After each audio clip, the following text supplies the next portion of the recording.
Welcome to Money Isn't Everything. I'm Mary Wisniewski, Cornerstone Advisors editor-at-large and host of the show, where we explore early-stage ideas that could, if not already, shake up financial services.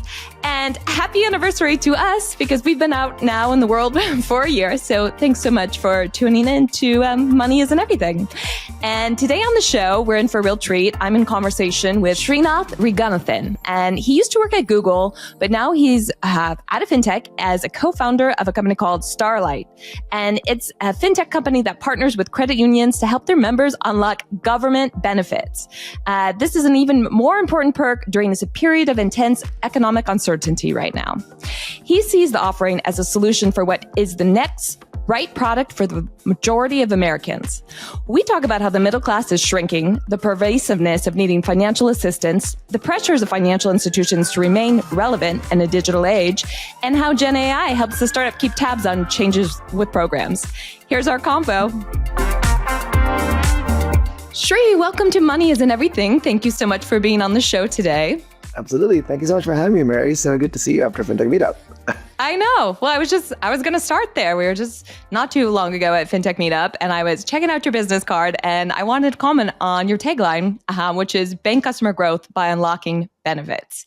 And I think that is so interesting and not usually what is led in terms of bank products marketing. So let's get into that. Let's explore that. Tell me what you're doing and also why you started there with, peppering value into the product by, revealing or making known what these benefits are.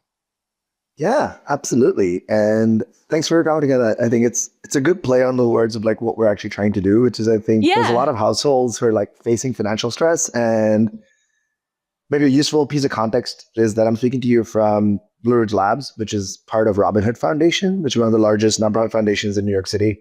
And they have a small program where they bring technologists to work on social change problems and think about how to reduce poverty and be part of the solution. And I'd spent about a decade at Google, got my green card, was very motivated to work on a challenge that I think was very important, which is how do you help the average American improve their financial health? And I didn't know the answers. And I also was I can't sit with a whiteboard and figure this out. So let's go talk to the community. And this program is very well designed where they bring fellows and encourage you to actually spend every day hundreds of hours talking to low-income households about their challenges, learn about their needs. And a consistent theme we saw was obviously, one, budgets are hard, expenses are hard, but two was running into the right person at the right time who knew about a certain program that helps you with assistance in the utility bill, or this other program that helps you with heating, and how do you get food assistance if you need it? And a lot of these little things are lost in the hallways of people talking to each other. And if they get the right support, their budgets actually get better, they're actually financially healthy, they move out of stress to being sustaining to almost improving their financial lives. And we said, how can we repeat that interaction and do that more frequently? And can technology be an enabler of this? We also realized more practically that if I show up and said, hi, I'm Shree from Starlight, can we chat? And they're like, who are you and what are you doing here? There's a trust and credibility factor. And so we started talking to local institutions about how to find a way to unblock that. And we sort of started with nonprofits to do financial coaching, and then found credit unions who were very mission aligned.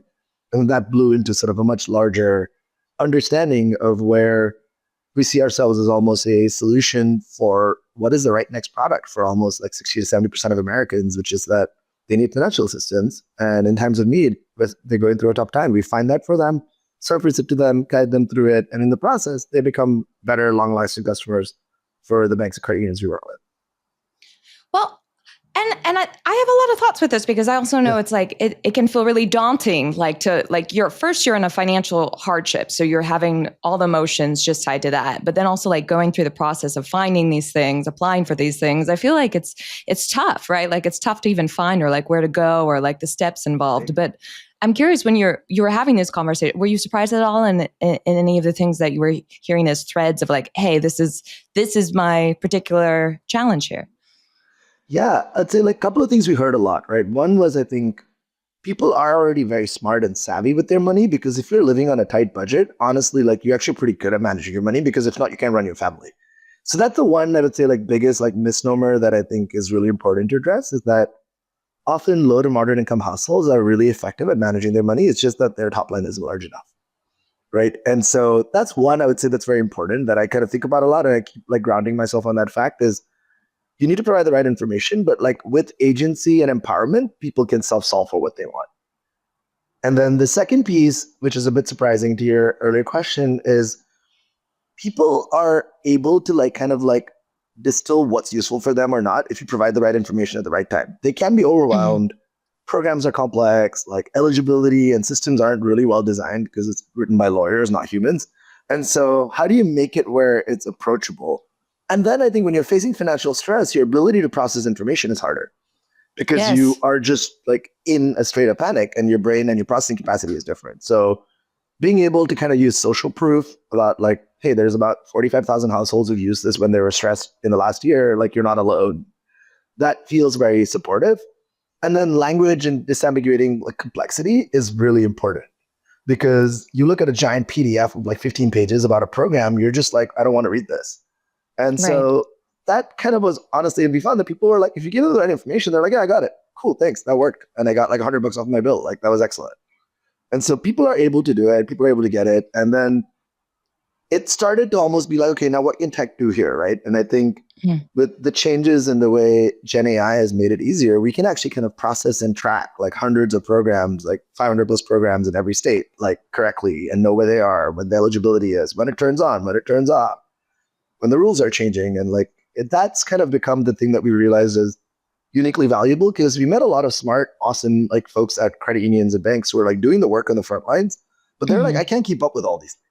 So I know there's something out there, but I can't really tell you where to go. And so Shree, like you might find assistance out there, go look it up, but I can't tell you where to go. And so they were already kind of trying to do it, but not effectively.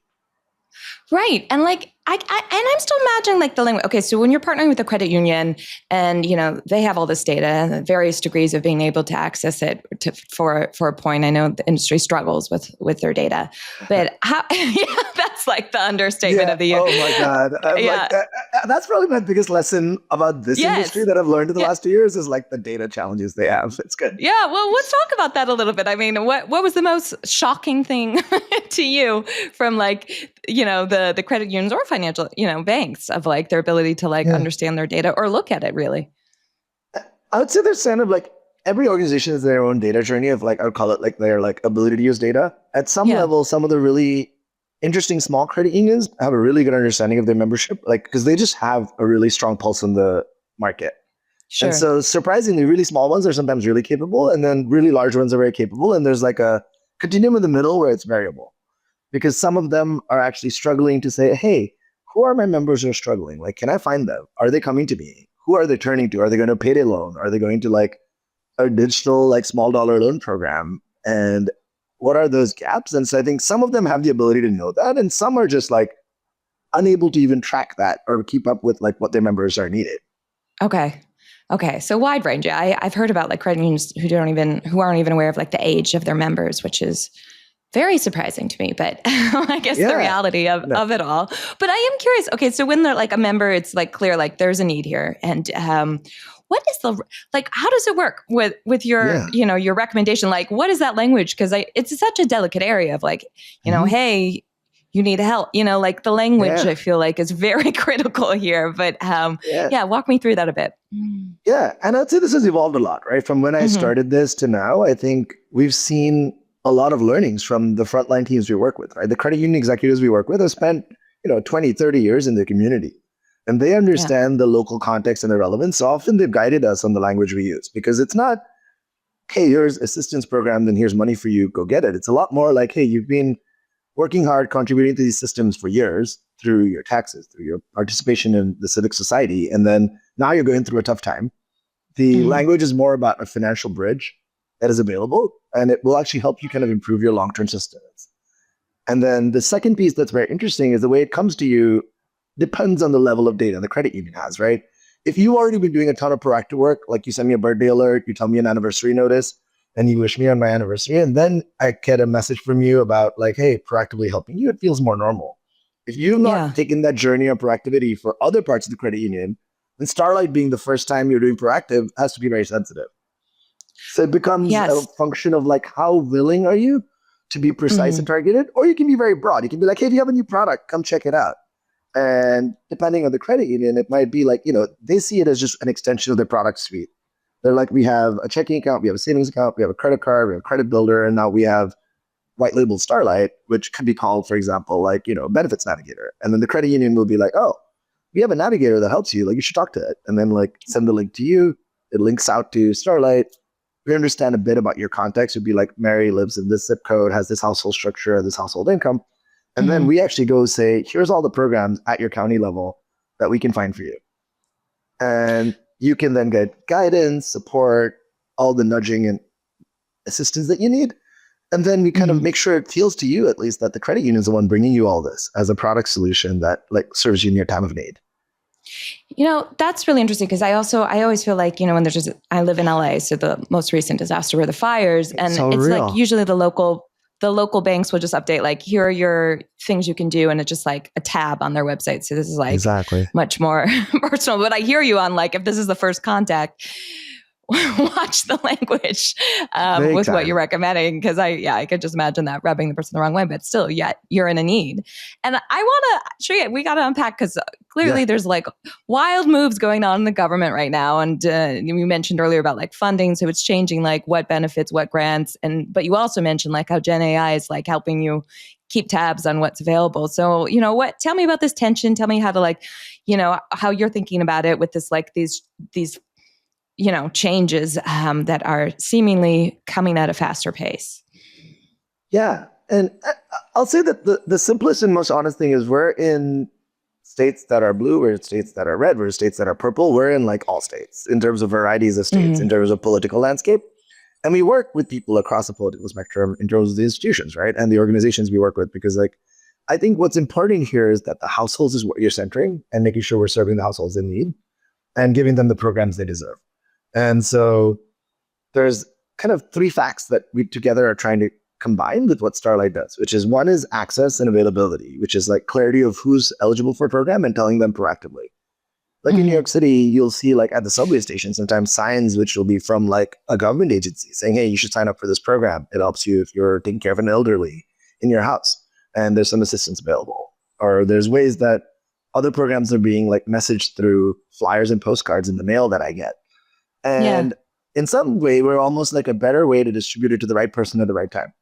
And guess who understands a lot of your local context? It's your household income, your household expenses, and your identity, which are all at your financial institution today already. And so the credit union has a lot of context about you, which with consensually, you can actually use to support them. Now, on the government side, they're worried about sort of fraud. They're worried about process complexity and operational burden. And they're also worried about getting money into the hands of the right people so they don't become a burden on the state in the long term. And so if we do a good job of navigating all three at the same time, which is like provide access, also improve the quality of data that we submit, and eventually also help with the workflow and the operations. And we've done a test here in New York City with a local nonprofit where we actually improved the volume of applications they got and also like got more people money that they needed, which was waiting to be sent out. But the nonprofit was like, we're staff constrained to actually do a good job on this. And we were able to augment that.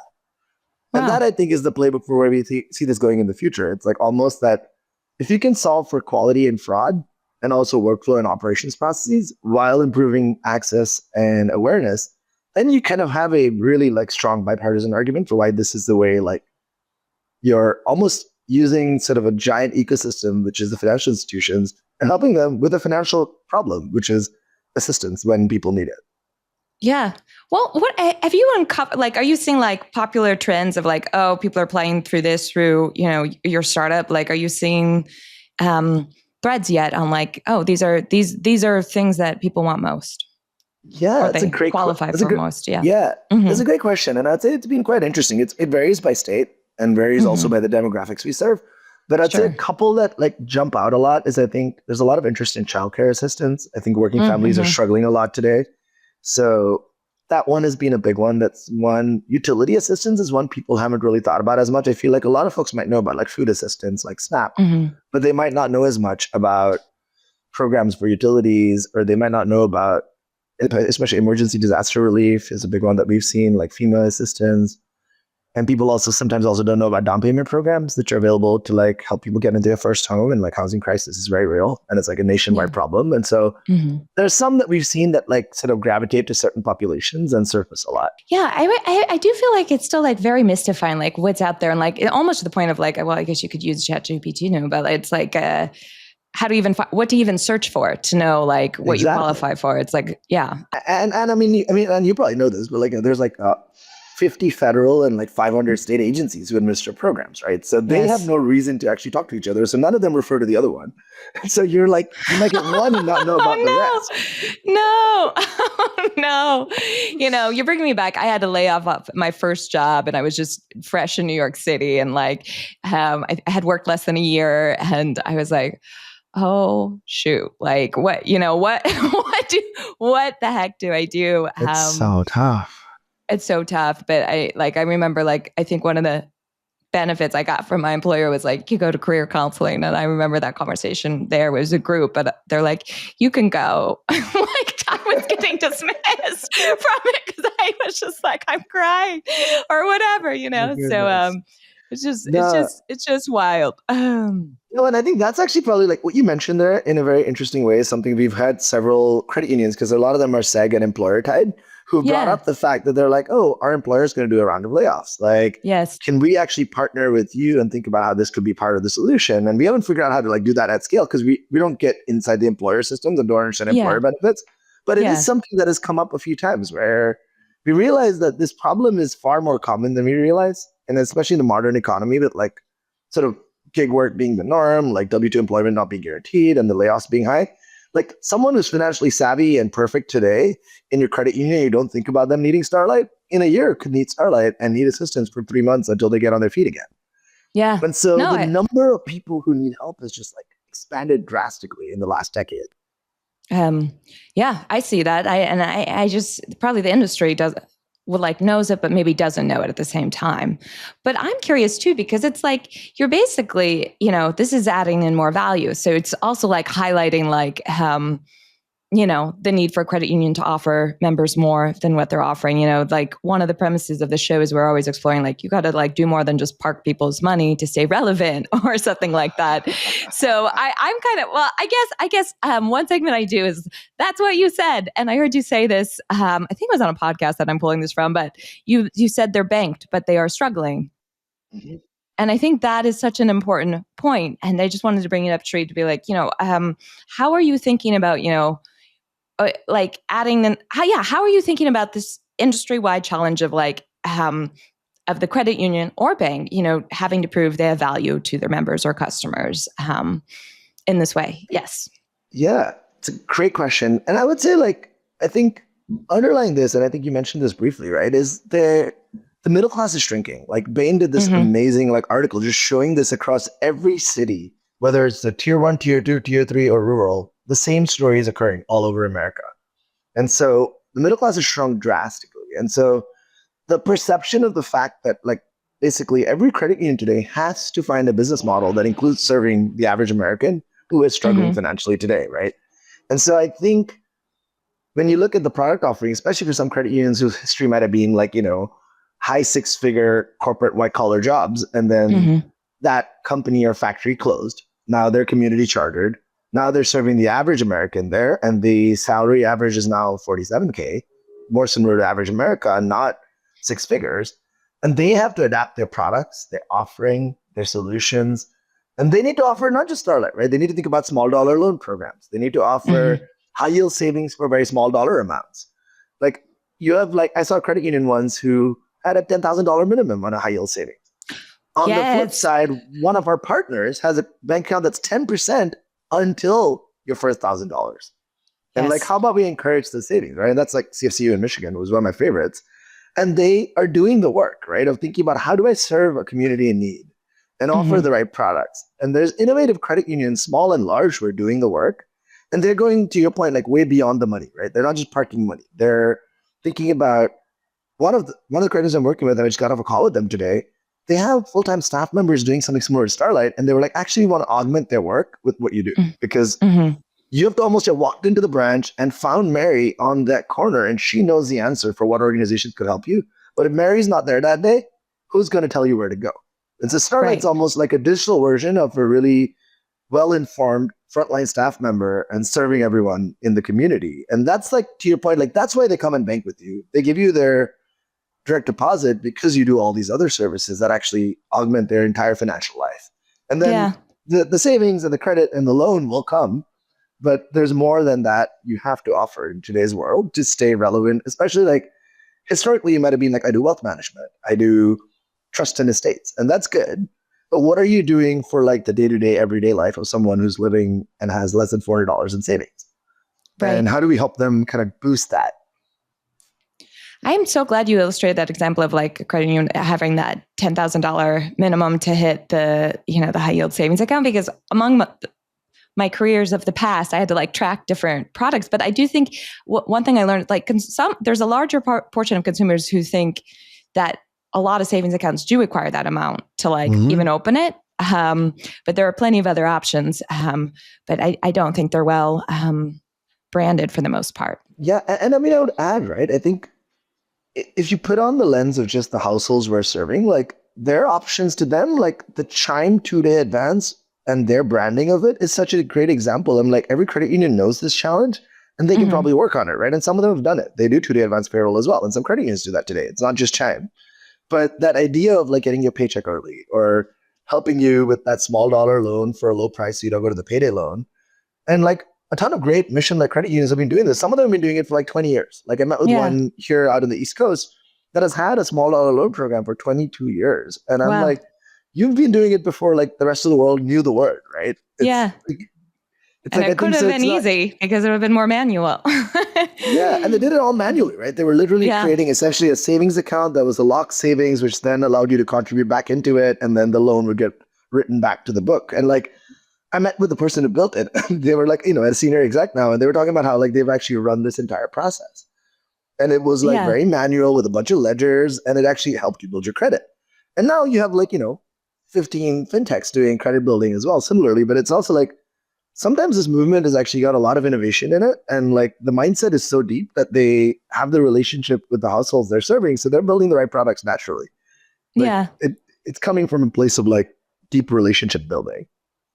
I love that. I really love that. And I don't know, this is like a little step of the question journey we're on. But, I think what's striking about what you're doing is like the bigger categories, like help people save money, right? Like, and the things that I see more common in fintech would be like, show me all your subscriptions and we'll highlight the ones you should cut to save money. Sometimes you'll see like a cell phone, a deal through like the credit union member, but this is a different category. It just, I think to me, it's like illustrating all the different ways you can help save people money. And then on the flip side, and I think I saw in your press releases like a partnership with Steady, because the other side of this is like help people find more income as well. Yeah. How do you see? I mean, so both things are so important, but like any advice to like, I'm thinking more of like the consumer who's like, hey, I need these like, assistant. I need assistance, but I also need income. Like, how do I navigate these things at the same time?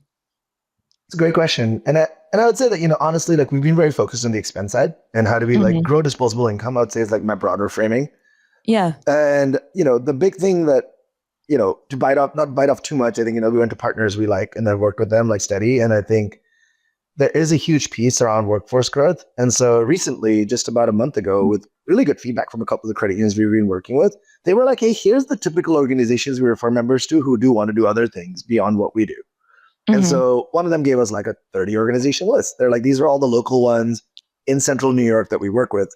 And so we said, well, hey, why don't we start surfacing them? We do our work to get federal, state, and local programs. But what about these other nonprofits that do interesting things that are not related to what we do in terms of, but they're still very valuable to households? We started adding that. And now like we brought that to a couple more credit unions and they really liked it. So now we're like building out almost a second sort of feature in the product, which is like, what are the references we can make to local organizations? One of them might be a workforce program. It might be like a council for aging and a local aging center to help your senior get some assistance in a certain program. It's a workforce program that helps you upskill for free, funded by the city to help you get sort of a better paying job. And so how do we start being part of that conduit of how do you kind of, again, basic thesis being grow disposable income and find different ways to accomplish that goal.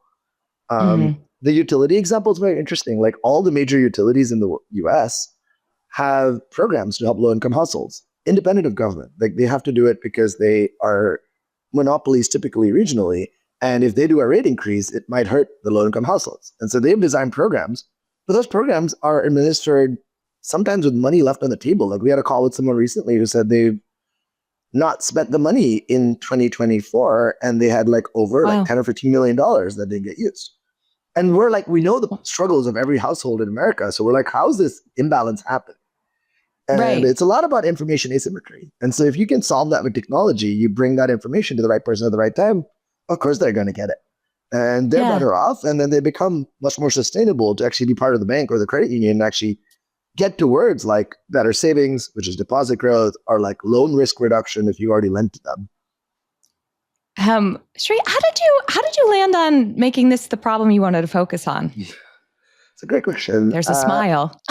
No, it's a tough question. I mean, I think It is. I know. Yeah. It's more because I just saw this as like something where I think I can bring a lot of my skills to bear and then be useful in like the way I build a business that has a strong mission alignment. So to me, it went like over a decade at Google building new products there, and they're very much at the intersection of like ads measurement and like proving the efficacy of marketing. But in a way, the system is basically delivering the right message to the right person at the right time. And if you swap out the ad unit, which might be like, a shampoo to the right person on YouTube, to the right benefit to the right person at the right time, it improves their financial health as well, right? So I saw this understanding of like data relevance, targeting, and measurement that's kind of valuable. And then the other piece of it, which is more from like a personal motivation, from like civic interest, is that I think a lot of the challenges that well-minded civic institutions face is that they're unable to execute on like smoothness and simplicity because of like being hamstrung a little bit from being inside government or inside state or federal. And so being on the outside, we're actually allowed certain freedoms, which are powerful to build and say, look, I am not going to solve for a retiree who doesn't use a digital device. I would recommend they go to the local nonprofit and I'll just hand off to them and say good luck. But I can solve really, really well for like the working poor who is working 2 jobs and needs help. And they're digitally savvy and they're like extremely good at like scrolling and handling digital services. So working for them is very important. And so I can pick the person I want to serve, do a really good job for them, deliver a ton of value. And if we end up unlocking, there's about $100 billion a year that goes unused, about 140. And so if we can put some of that money into the pockets of a low-income household, it's economically better because it ripples through the economy more often. Because, you give money, a tax break to the rich, it might stay in the rich for a while and doesn't actually circulate to the economy. But low-income households, sadly, because of their struggles, actually end up spending it. And it circles through the economy a bunch of times, right? It might be increased spending at their local grocery. It'll be better deposits and better loan repayments. And we saw this with COVID, right? I'm not making this up in the sense of like the math is there. It's very clear. Because we saw the COVID stimulus led to 2 major things, which is we saw deposits rise. And we saw it rise almost for 9 months after the stimulus checks. And then it slowly depleted away, right? Because the money doesn't last forever. And then we saw delinquencies like go down by 300 basis points, like 3 percentage points. And like all the big 3, like or 4 like major financial institutions like Wells Fargo's Research Center, Bank of America, they've all kind of found the same stats with their own proprietary data sets about where the money went. And so we know this happens. And if we increase the speed and velocity of the right programs arriving at the right person, then you kind of like can find a slow solve for getting people out of like sustenance financially to improving their financial lives. And it's good for business because it boosts like financial activity. It boosts like Walmart basket spend, right? It moves your CVS's basket size. So it's a very reasonable way to say that this increased economic activity has like strong business value as well. I just want to like double click on the, you were serving ads for shampoo, but like then you can like serve targeted ads for like benefits. Like that's like such a lovely switch because we do get hit all the time with like buy this, buy this, buy that. So that's really cool. Just 2 questions left for you, and one just being like broader than what you're doing. I mean, is there anything? Pick whichever question you prefer, but it's like, what do you think banks or credit unions get wrong about like the audience you're going for? Or like, what do you think is the most promising thing in terms of like improving financial health or financial outcomes through fintech versus something else? Yeah. I would say, I think a lot of banks and credit unions are waking up to this, but especially like in this credit union movement, we've seen sort of a bifurcation. There are some credit unions who are so leaned in, so understand the population we serve that they're teaching us. They're like, we know what you're doing, we like it, but by the way, here's how you should be building this. And their guidance is so deeply enriched because they're deeply immersed in understanding what 60 to 70% of Americans are facing every day and how you should serve them. And so I think one is that I think, it's easy for fintechs to come in and think we know more, but often like we're learning a lot from our partners because they've got deep understanding of the community, but we have the technology layer that can actually do the things they aspire to do and help enable them to do more. So I think the thing that people get wrong, I would say, is it is sustainable and profitable to serve the bottom 60 or 70% of America if you design the right alignment of incentives with you, the household you serve, and their success being your success. And I think some banks and credit unions have got it, and some are still getting there because some are just like, we'll just keep chasing more Google employees who make six figures, right? But I'm like, there's only a finite number, and that number is shrinking as this economy and AI and automation happens, right? So to me, it's like the sooner you as a leadership team almost embrace the fact that you have to find a business model that sustainably can serve every average American decently, then the more the question becomes not like maximize per customer LTV, but cohort LTV. And then you're like, okay, how do I serve this entire cohort really effectively? And if I improve their financial health, like how does that accrue to me? And also the goodwill and the trust and the retention means that you just grow like overall value. And these are not permanently in that state, right? The Shree who graduated college and needed assistance is now making a lot more money and is actually valuable to you and is going to come to you for your first auto loan, your car loan, your credit card, and your continuous spend. And so the mindset of like when you catch someone is very important. And like serving someone when they're down and struggling is probably the most valuable time that they'll remember you. And so I think that loyalty value is massive. And I think the credit unions and banks that get it and start thinking that way really like invest in it and like see the value and sort of partnering with us. Yeah, that's a really important part because it's like you feel like you're down on your luck. And, if someone's willing to help, then you would be more loyal in theory. If someone wanted to reach out to you, what's the best way? Absolutely. Our site is get-starlight.com. My email's right there, and I'm excited to chat with folks. You can also leave our email at the bottom of the comments and like make sure people get to chat with us. I think we'd love to talk to anyone who's excited about helping save the world while building a sustainable business. Yeah, just that. Yeah. I'll drop your link in the show notes too. And last question, what's the image on your phone's lock screen? Ooh, great question. It's a sunset in New York City like 2 years ago. I moved here about 3 or 4 years ago, and it's just this like beautiful sunset through the city that just like reminded me of like why I moved here. Oh, that's wonderful. That's so beautiful. What's yours, Mary? Oh, I will tell you, my Maltipoo. It's always my Maltipoo, but in a range of looks. But he's in Griffith Park with a party. Where is he right now? He's an older dog and he's hiding in the closet. Okay.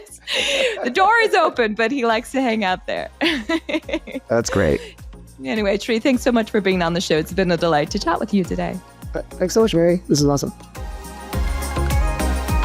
Okay, so one thing that really hit home is about the importance of making benefits seem much more approachable during what is likely a very, very overwhelming time for an individual.